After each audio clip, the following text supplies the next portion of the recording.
Isso é gratuito, é de graça. Agora, a graça, pela graça, quando ele diz é gratuitamente, pela sua graça, pela graça de Deus, a graça aqui agora é o favor de Deus, é o ato benevolente de Deus de nos dar a salvação mesmo sem merecermos. Então eu não tenho que fazer nada porque Deus manifestou graça a nós. E quando você procura justificar a sua salvação em si mesmo, você está anulando a graça. Foi a palavra que nós falamos aqui domingo. Quando você procura justificativa para estar bem ou mal diante de Deus, salvo ou perdido, condenado ou absolvido, então você está anulando a graça de Deus. Você está buscando a salvação pelos seus próprios méritos. Esse é o grande erro, a grande falha da maioria dos crentes. E eu não posso nem, embora a Bíblia condene, a palavra tem que condenar, e se eu me basear na palavra, eu tenho que condenar todo mundo que pratica isso. Mas se olharmos como seres humanos, iguais que somos, não dá para você condenar uma pessoa que pensa assim, porque a graça é muito difícil de entender. Como eu posso entender que eu serei salvo sem mérito nenhum? É difícil de entender isso. Mas ou nós entendemos isso, ou nós estamos perdendo o nosso tempo. Ou nós entendemos isso, a Bíblia é clara, é sobre a todos os que creem. Esse crer aqui não é acreditar mecanicamente. Não é entender o processo assim, é legal, entendi agora. Não é isso. Crer aqui é tomar posse, é viver isso, é internalizar, é interiorizar. É tomar posse e viver como? Eu sou salvo. Eu fui perdoado. Eu serei arrebatado. Eu vou morar com Cristo. Eu vou viver eternamente. Isso é crer. Mas por que você vai viver? Eu conheço os teus erros, eu conheço os teus pecados. Não, eu vou viver eternamente, eu serei salvo, porque todos esses meus pecados que você conhece já foram pagos na cruz do Calvário de graça. Jesus pagou por eles. Isso é que é crer. Não é acreditar. Agora eu entendi, agora eu acredito. Não, não é isso. Acredita e continua se culpando, acredita e continua com medo da morte, acredita e continua com medo da condenação. Então não creu. Quando você crê, quando a gente crê, a gente cai e levanta.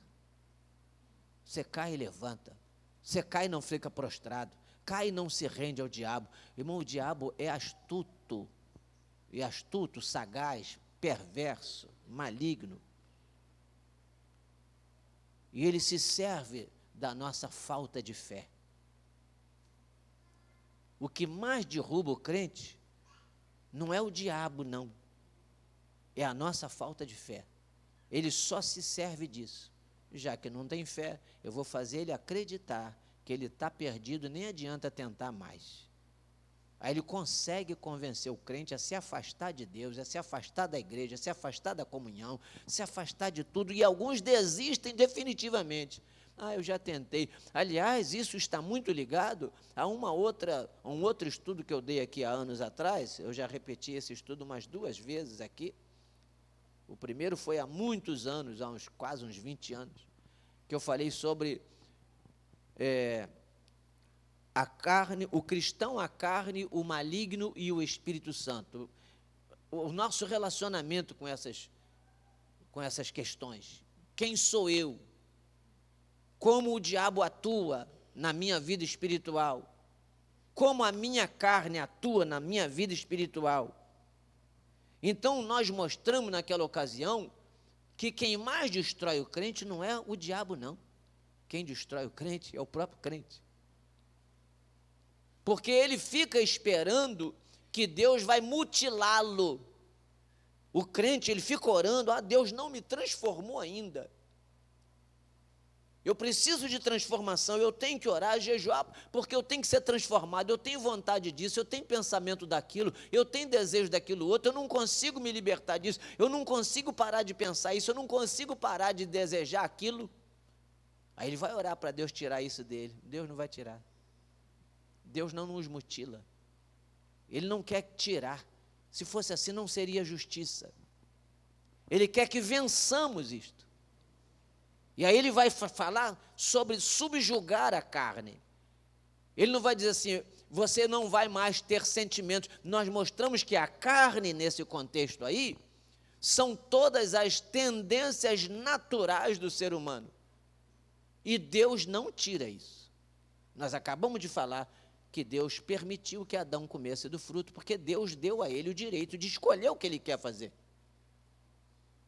Deus nos dá o direito, Ele não vai nos mutilar. Se Ele nos bitola, coloca uma mordaça, coloca como marionete, nós só vamos fazer o que Deus quer, aí seria diferente.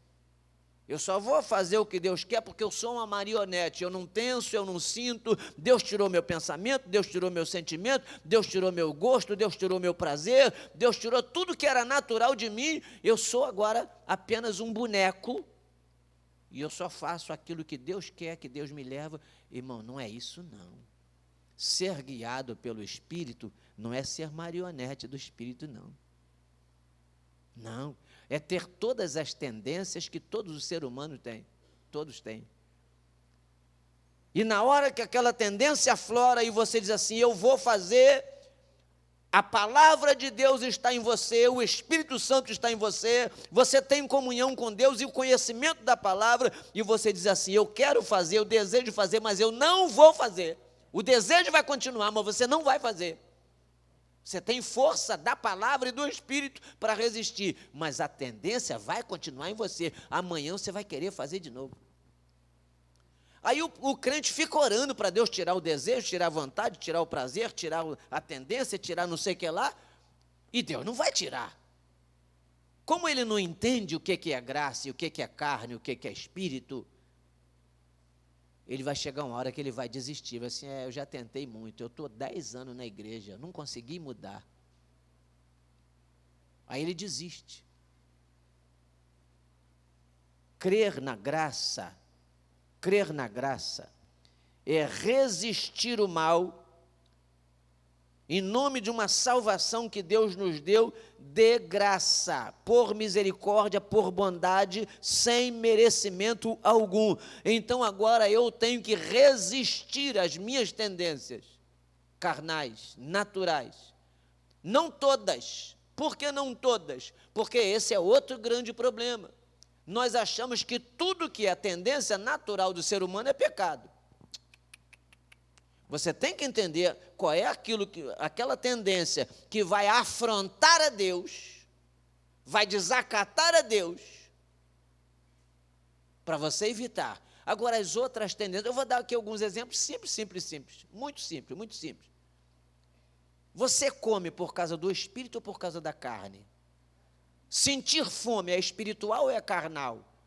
É da natureza humana ou é da natureza de Deus? É da natureza humana. Então, comer é pecado? Agora, se você vira um guloso, um glutão, aí é pecado. A Bíblia condena a glutonaria. Você sente sede. Sentir sede é do Espírito, é o Espírito Santo que faz você sentir sede. É tendência da carne? É tendência natural? Deus fez você para sentir isso? Fez.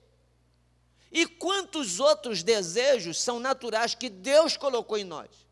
Você não pediu para Deus botar desejo A, B ou C em você. Deus fez o ser humano com uma série de desejos que lhe fazem falta, fazem parte da sua vida. Fazem parte da sua vida, você não vai tirar, não vai se libertar deles. Deus não vai cortar, Deus não vai te mutilar. Faz parte da vida, enquanto você for humano, você terá os desejos, os pensamentos, os sentimentos e os gostos. Um gosta de uma coisa, outro gosta de outra. Não vai mudar. Não vai mudar. Agora, com a força da palavra, conhecimento da graça, você vai saber que mesmo às vezes, essa tendência da carne, essa nossa natureza aflora com uma força maior do que o que a gente estava esperando, a gente não consegue dominar, e quando você pensa que não, você fez alguma coisa da carne que desagradou a Deus. Isso a gente faz toda hora, todo dia, a vida inteira.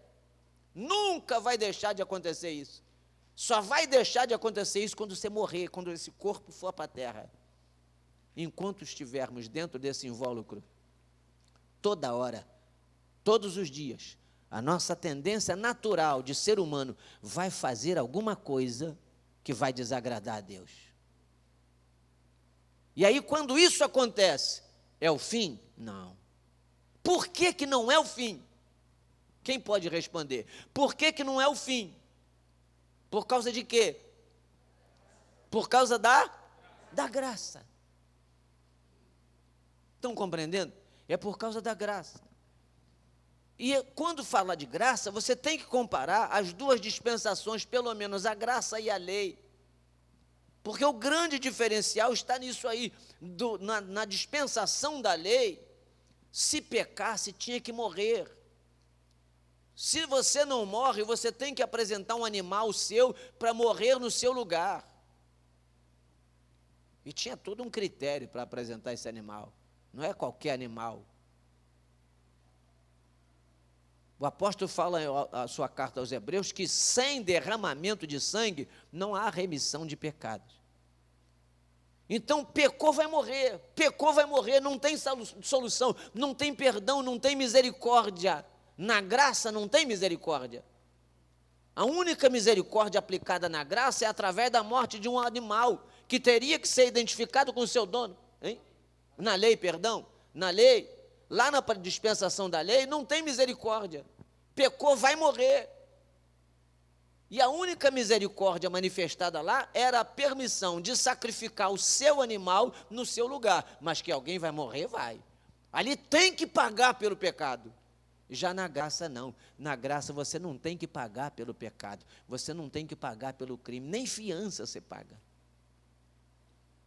Porque Cristo foi a nossa fiança.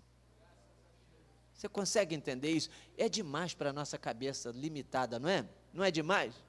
É demais. É demais, mas é real. Ninguém pode mudar isso. Quando Deus planejou isso, Ele planejou isso lá no Éden, quando Ele fez o homem. Quando o homem caiu no pecado, Ele já disse assim, olha, da semente da mulher vai nascer um que vai esmagar a cabeça da serpente. Você não vai ficar impune não, Satanás. Você será esmagado pela semente da mulher. Quem era essa semente da mulher? Jesus Cristo. E quem é Jesus Cristo? A propiciação pelo nosso pecado, a manifestação da graça de Deus. Ele foi o Cordeiro, por isso que a Bíblia chama-o de Cordeiro Pascual. Foi isso que o João Batista falou, eis aí o Cordeiro de Deus que tira o pecado do mundo. Ou seja, na lei o Cordeiro ia morrer para pagar o meu pecado. Na graça, Jesus Cristo morreu como Cordeiro para que eu não morresse. E agora eu não devo mais nada. E Paulo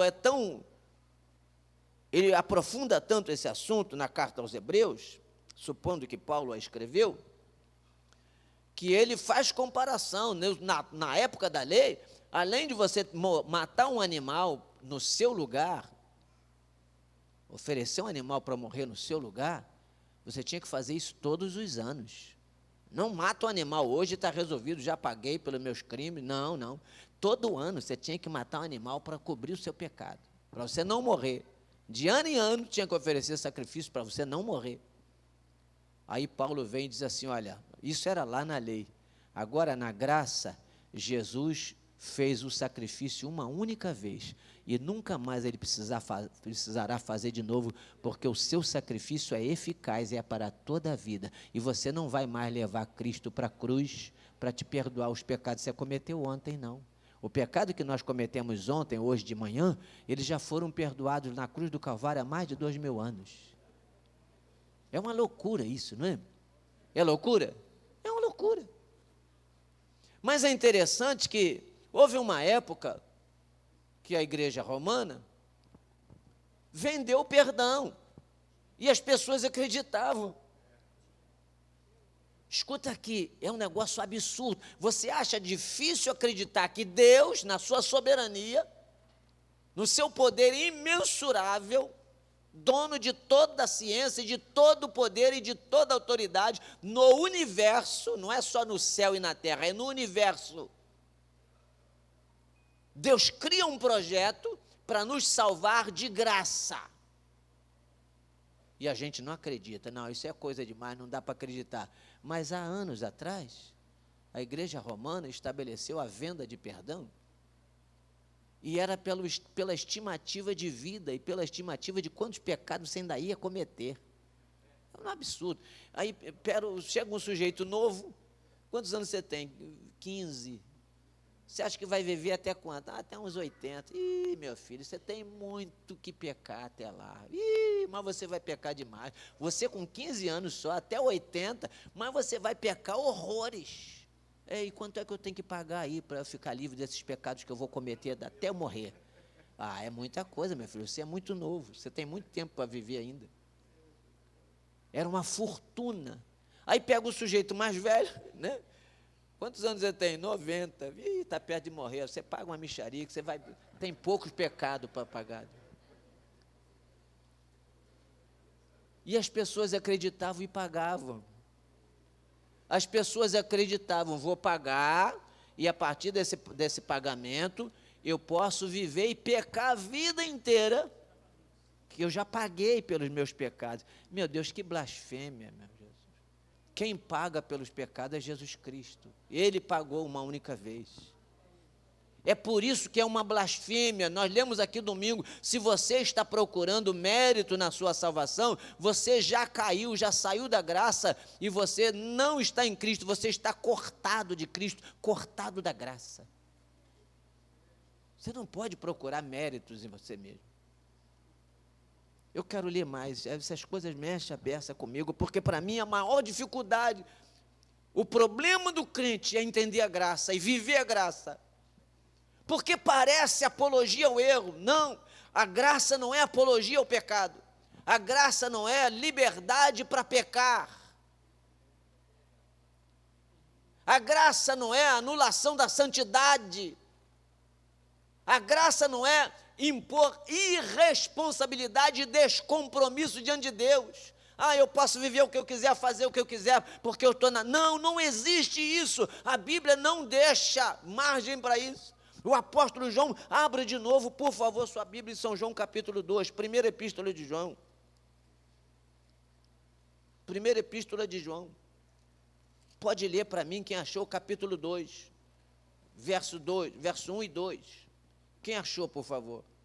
Primeira epístola de João, capítulo 2, verso 1 e 2. O que está escrito? Filhinhos... Não, vamos ler em voz alta. Filhinhos. Não, peraí. Meus filhinhos, estas coisas.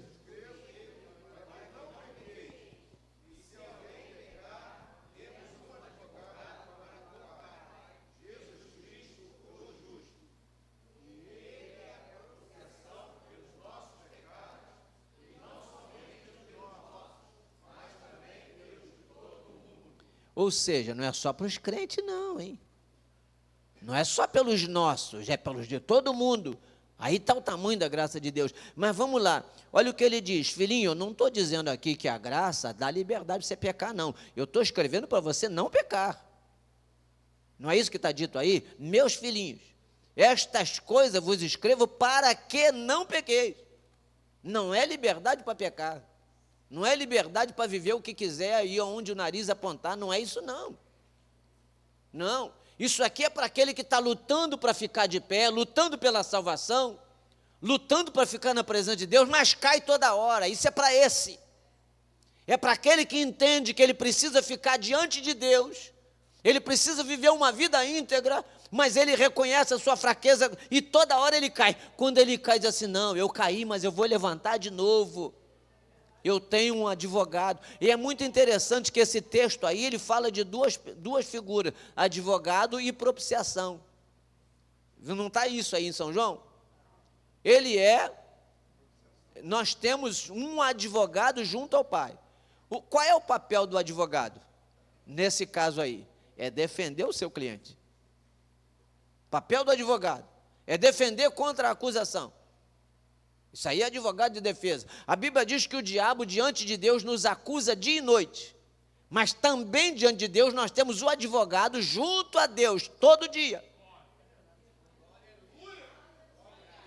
Se você pecar, você tem um advogado junto ao Pai. O diabo vai lá, mas Jesus está lá.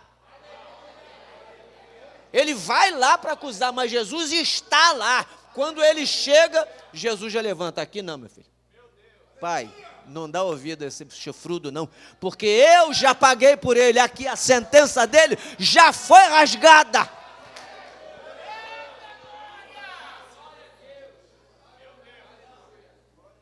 É o advogado. Só que ele, nesse texto de João, ele não é só advogado, ele é também a propiciação. O que é propiciação? A gente não fala muito disso, né? Propiciação, poderíamos entender que é oração, súplica ou rogo de alguém a uma divindade com o objetivo de aplacar a ira dessa divindade contra alguém. Ficou claro? É meio complexo, mas vamos entender. Vamos entender. Suponhamos que o pastor Moisés é um Deus.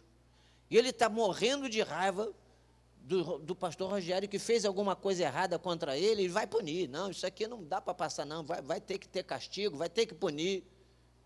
Aí eu sou a propiciação.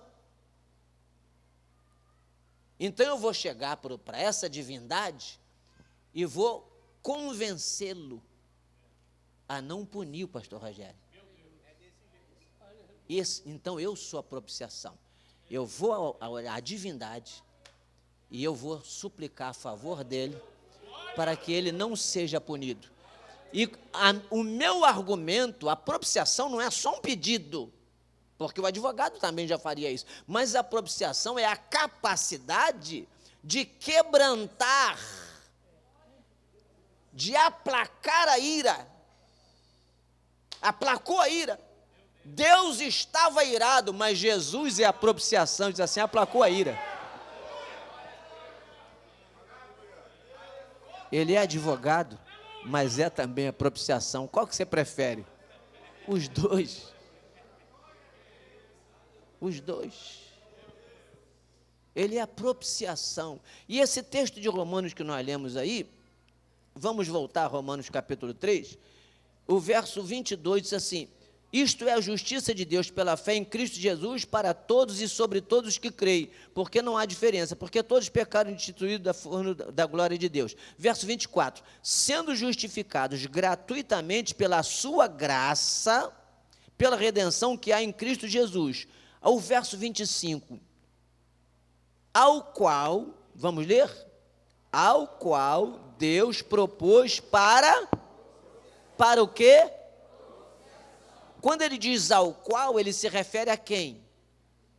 Agora é gramática, está escrito aí. Lê de novo.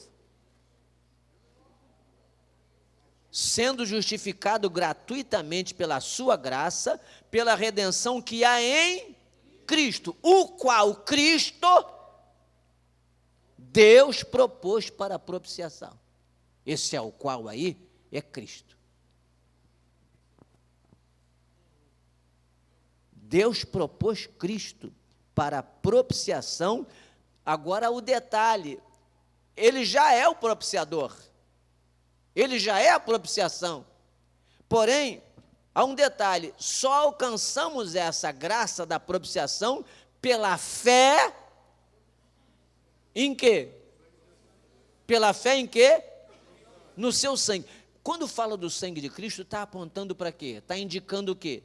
A sua morte vicária, a sua morte no meu lugar, a sua morte no seu lugar. Aquela morte que era nossa, repousou sobre Jesus. Se eu não tiver fé, aí, mais uma vez, não é acreditar que isso aconteceu, é fé, é crer de forma a tomar posse. Eu tomo posse do sacrifício de Cristo, eu tomo aquilo como sacrifício no meu lugar. Se eu já fui sacrificado, e Paulo diz, nós já fomos crucificados com Cristo. Se ele foi crucificado no meu lugar, e eu entendo isso por fé, eu fui crucificado com ele, eu também paguei junto com ele. Então eu não devo mais. O negócio é tão sério que a gente tem dificuldade de entender. É tão bom que a gente acha que tem que complicar um pouquinho. Se é muito fácil isso, é muito simples. Como é que pode? Só eu ter fé e eu estou salvo. É muito simples. Não dá para complicar um pouquinho, não? Dá, meu filho. Você pode pedir, faz igual alguns aí que gostam de flagelo, né? Chicotear as costas, subir a escada com cruz nas costas, caminhar de joelho 10 quilômetros. Você pode fazer isso também. Se você acha que a cruz de Cristo não foi suficiente, então vai pagar você. Mas aquele que crê no sacrifício de Cristo, ele não precisa de autopenitência.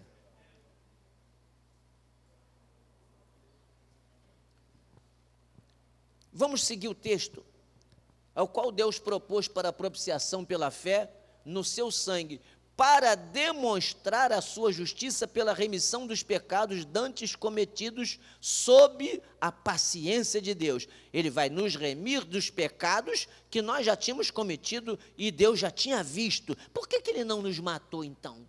Olha aqui para mim, se ele já está vendo os seus pecados desde sempre, por que ele não te matou e agora você acha que ele vai te matar?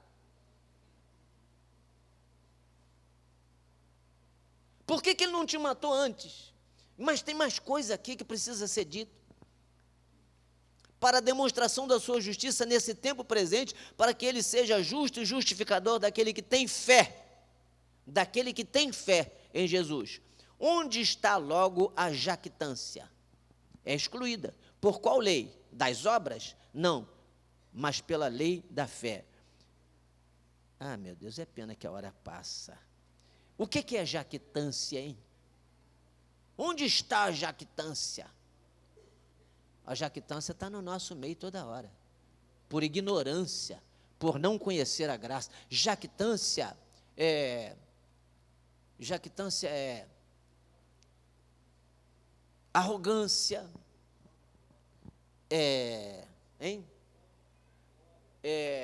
vanglória, né? Glória, mas vanglória. Vou me vangloriar. Como é que o crente, eu disse que está entre nós a jactância, é a vanglória. Não, eu sou melhor que você, isso é a vanglória. Mas por que eu sou melhor? Não, porque eu oro mais. É porque eu dou dízimo sem falhar. É porque eu dou as melhores ofertas. Eu estou na presença de Deus, eu tenho dom. É porque eu busco, você não busca. Hein? Eu tenho crédito com Deus. Eu tenho crédito com Deus. E tem outros que dizem assim, Senhor, se eu tenho crédito contigo, faça isso. Que imbecilidade. Quem é que tem crédito com Deus? Se eu tenho saldo positivo contigo, isso é jactância, é olhar para você e dizer assim, você, isso aí não vale nada, você tem que buscar mais a Deus. Eu estou na presença, eu estou assim, estou assado, estou abençoado porque eu busco, porque eu oro, porque eu jejum, porque eu não faço mal, porque eu não sou isso, porque eu não sou aquilo, porque eu não sou aquilo outro. Lembra do fariseu que Jesus está ensinando sobre orar? Diz assim, não faça como os fariseus que entram na sinagoga, ficam de pé e oram dizendo assim, Senhor, eu não sou como o publicano. Eu não sou igual esses uns e outros aí que faz isso. Aí o outro publicano, cheio de pecado, reconhecendo a sua fraqueza, tudo que o fariseu falava, ele doía nele. Ai, meu Deus, é isso mesmo, eu sou isso tudo mesmo. Tudo que o publicano, que o fariseu se exibia, né? Eu não sou igual o publicano, eu não faço isso, eu não faço aquilo. Aí o fariseu faz, ai, meu Deus, eu faço, ai, Jesus, eu sou de oração, eu sou de jejum, eu sou do monte, eu sou não sei de quê, eu sou do reteté, e você não é nada. E você, ai, Jesus, tem misericórdia. Aí o pobre do publicano diz assim, Senhor, tem misericórdia, cabeça baixa, batendo no peito, tem misericórdia, eu sou isso tudo aí, mas me ajuda, me dá força. A jactância estava no publicano, no fariseu, que acha que é melhor. Tem jactância aqui? Como é que você é melhor? Eu dizia lá no início que a graça nos nivela por baixo e por cima. Escute isso, a graça nos nivela por baixo, quando ele diz assim, todos pecaram, todos estão destituídos da glória de Deus, mas a graça se manifestou. Então você tem que olhar para o irmão e dizer assim, eu não sou melhor que ele. Quando você olha para o irmão e diz assim, você é um pecador, você tem que dizer assim, meu Deus, eu também sou. está nivelando por baixo. A graça nivela por baixo. Todo mundo é igual. E ele diz aqui, nem judeu nem grego vale nada. Nós lemos aqui. Ele diz isso aqui, no capítulo 3, do verso 9 em diante. Diz assim, ninguém vale nada, nem judeu nem grego, todos pecaram, não vale nada. Ninguém faz o bem, ninguém busca Deus, está tudo errado, tudo igual, farinha do mesmo saco. Mas a graça de Deus se manifestou. Aí quando a graça se manifesta, aí agora ela nivela por cima. Deu para entender? Nivela por cima, porque aí aquele que pensa que é muita coisa e o outro pensa que fica olhando de baixo para cima, esse irmão queria ser igual. Você já é, minha filha.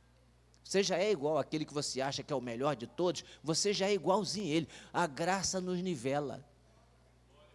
Quando chegar lá em cima, você vai ver que é todo mundo igual. Lá em cima não tem pastor presidente, lá em cima não tem profeta, lá em cima não tem revelador de milagres, lá em cima não tem operador de milagre, lá em cima não tem cantor, não tem músico, não tem presidente, não tem diácono, nem presbítero, nem evangelista, nem pastor. Lá em cima só tem salvo. E salvo pela graça. Nivelou por cima. Todo mundo igual. Irmãos, me dá só mais 5 minutinhos. O capítulo 4 diz assim, capítulo 4, verso 1. Que diremos, pois, ter alcançado Abraão, nosso pai, segundo a carne? Porque se Abraão foi justificado pelas obras, tem de que se gloriar, mas não diante de Deus. Pois que diz a Escritura? Creu Abraão em Deus, e isto lhe foi imputado como justiça. Ora, aquele que faz presta atenção nisso, você que ainda não acreditou na graça, aquele que faz qualquer obra, não lhe é imputado o galardão segundo a graça, mas segundo a dívida. Você entendeu isso? Eu vou explicar melhor. Olha aqui. Eu te contrato para fazer um trabalho para mim.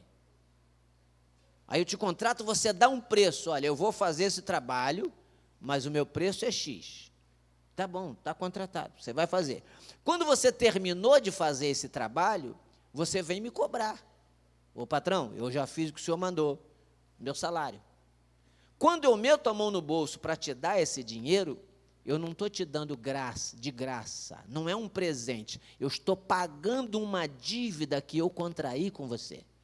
Quando você quer fazer obra, qualquer obra, para comprar a sua salvação, Deus enoja isso, porque Deus não se vende por preço nenhum, nem por trabalho nenhum. Ele diz, se fosse por causa de obra, não seria graça, seria pagamento. Não é o galardão, imputado o galardão segundo a graça. O que é galardão segundo a graça? Galardão, nós já falamos em outras ocasiões, galardão é presente. Galardão é um agrado. Eu vou dar um exemplo também de galardão. Eu contrato 10 funcionários para a minha empresa. Os 10 cumprem a tarefa direitinho, tem hora de começar e hora de terminar. Os 10 vão merecer o mesmo salário contratado, mas no meio dos 10, tem um que chega mais cedo, se dedica mais, mostra interesse pelo progresso da empresa como nenhum outro, defende a empresa em qualquer circunstância, defende o patrão, defende os negócios, evita qualquer tipo de prejuízo, passa do horário sem ninguém pedir. O patrão nem está lá, mas ele passa do horário, se precisar, ele não desperdiça nada. Os outros 9, dizem assim, já cumpri meu horário, estou indo embora, já cumpri meu papel, estou indo embora. Quando chega na hora de pagar, chama os 10, vem cá os 10, toma aqui teu salário, toma aqui o teu salário, toma aqui o teu salário, toma aqui o teu salário, toma aqui o teu salário. Quando todo mundo vai embora, ele pega aquele que não fez questão de horário, que chegou mais cedo, saiu mais tarde, se interessou, defendeu, disse assim, meu filho, além do teu salário, eu vou te dar um agradozinho. Toma mais 200 aí para você. Isso aí é um agrado. Isso é galardão, é o agrado além do salário, além da dívida. Isso é galardão, isso é graça. Deu para entender? Agora, se você vai cobrar de Deus por aquilo que você fez, por aquilo que você é, então não é galardão. E não é graça, é pagamento. E Deus não paga a salvação. Deus não se vende. Então a salvação só é alcançada pela graça. Aí diz assim: mas aquele que não pratica, porém crê naquele que justifica o ímpio, a sua fé, presta atenção que isso aqui aí, se você já tinha dificuldade de entender até agora se segura na cadeira.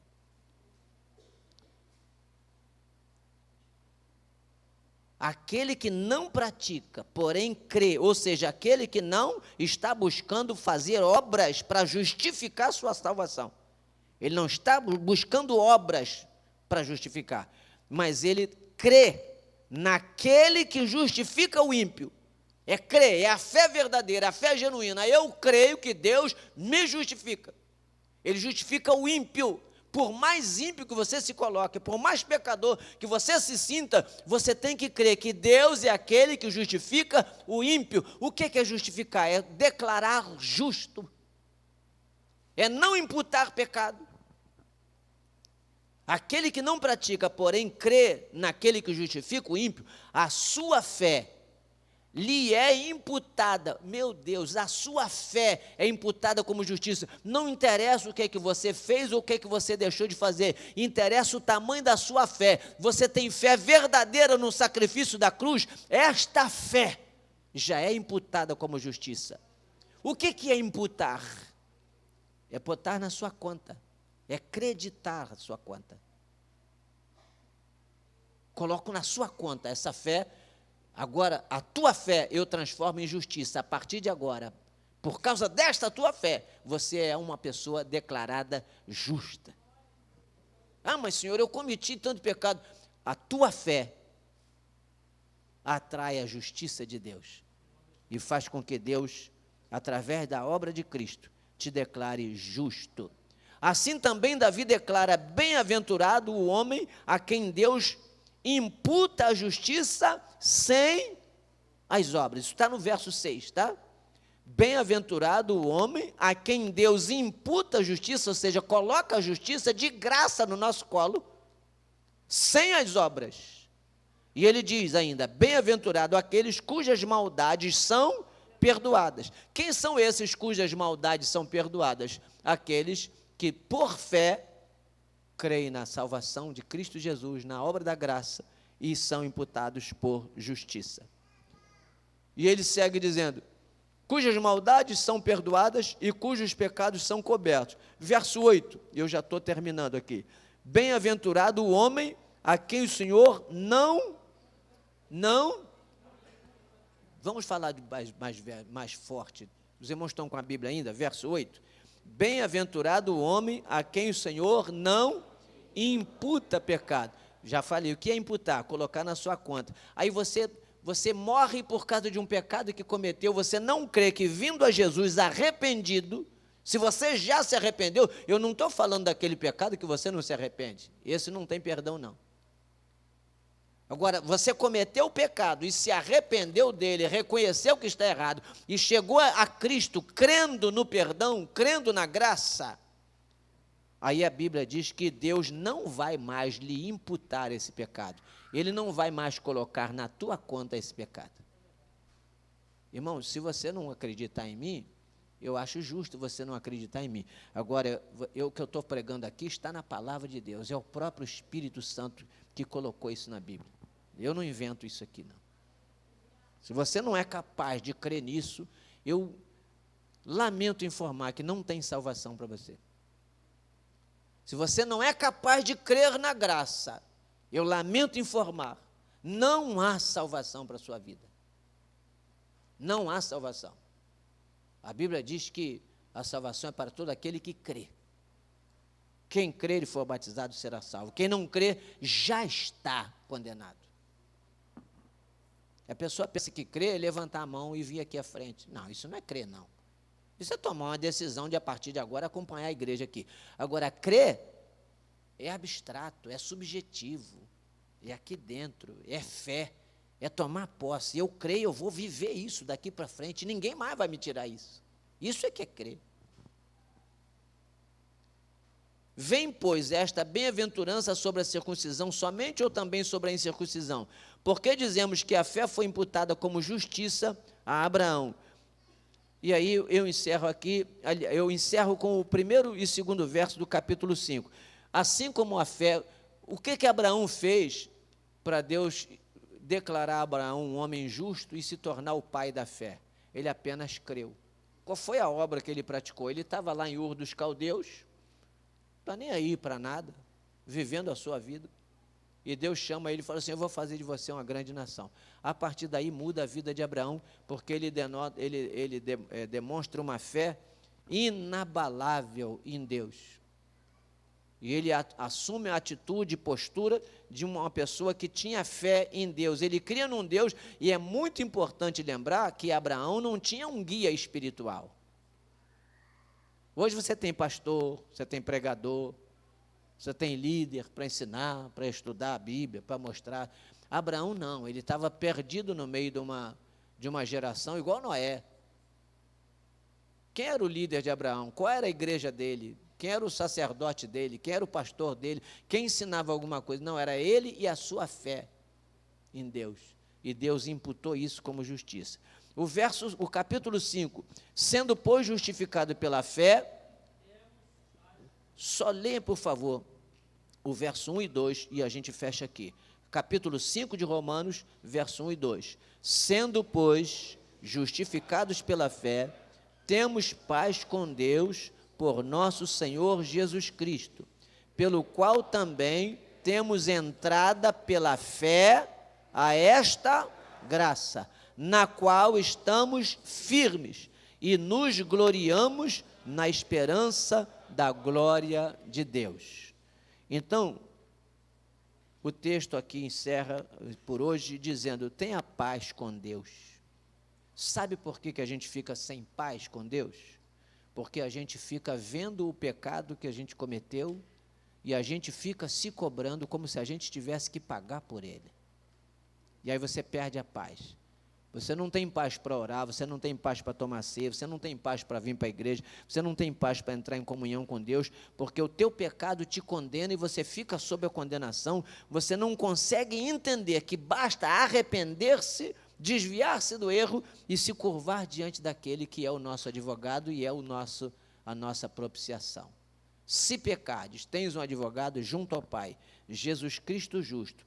Ele é a propiciação pelos nossos pecados, e não somente pelos nossos, mas pelos do mundo inteiro. Então, justificado que fomos por esta fé, tenhamos paz com Deus por meio do nosso Senhor Jesus Cristo. Deus abençoe os irmãos, em nome de Jesus.